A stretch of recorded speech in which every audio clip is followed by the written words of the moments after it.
എന്തുകൊണ്ടാണ് ഈ പണം അവകാശികളില്ലാതെ പോകുന്നത്? എന്തുകൊണ്ടാണ് ഇത്രയും പണം നമ്മൾ മറന്നു പോകുന്നത്? ഇതിന് പ്രധാനമായും 3 കാരണങ്ങളാണുള്ളത്. ആശയവിനിമയം ഇല്ലാത്തതാണ് ആദ്യത്തെ കാരണം. പലരും നിക്ഷേപങ്ങളെക്കുറിച്ച് വീട്ടുകാരോട് പറയില്ല. പെട്ടെന്നൊരു മരണം സംഭവിക്കുമ്പോൾ കുടുംബാംഗങ്ങൾക്ക് ഈ നിക്ഷേപങ്ങളെക്കുറിച്ച് ഒരു അറിവും ഉണ്ടാകില്ല.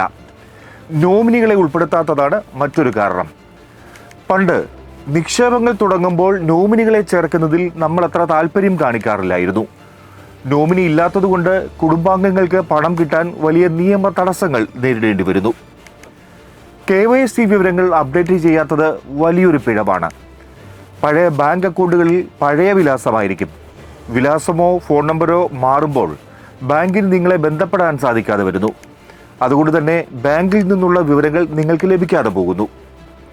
പിന്നെ ഏകീകൃത സംവിധാനം ഇല്ലാത്തത് വലിയൊരു പ്രശ്നമാണ്. ബാങ്ക്, ഇൻഷുറൻസ്, ഓഹരികൾ എന്നിവയ്ക്ക് വ്യത്യസ്ത റെഗുലേറ്റർമാരാണ് ഉള്ളത്. അതായത് RBI, SEBI, IRDAI എന്നിങ്ങനെ.